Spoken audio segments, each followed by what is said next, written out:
ज्या मराठवाड्यामधून पश्चिम महाराष्ट्र असेल, कर्नाटक असेल, इतर राज्यातही असेल, जवळपास नाही म्हटलं तरी 15 लाखाच्या आसपास ऊसतोड कामगार पोटाची खळगी भरण्यासाठी जातो.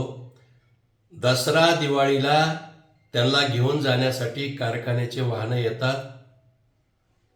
पण यंदा हाच ऊसतोड कामगार भयानक संकटात सापडलाय. ऊसतोड कामगाराच्या घरात पाणी आहे. ऊसतोड कामगाराची बैलजोडी गेली, बैलगाड्या वाहून गेल्या, घरं पडली.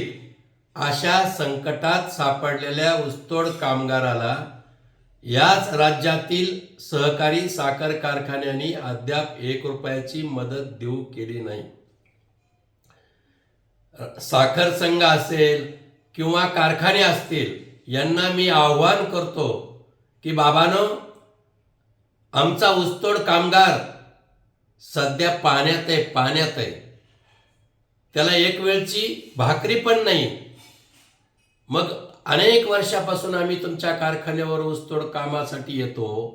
आम्ही जर आलो नाही तर तुमचे कारखाने बंद पडतील. थोडी संवेदना दाखवा, दयामाया दाखवा. आणि या कारखान्यांनी अगोदर मराठवाड्यातल्या ऊसतोड कामगाराला अन्नधान्य पाठवावं, वस्तू पाठवाव्यात.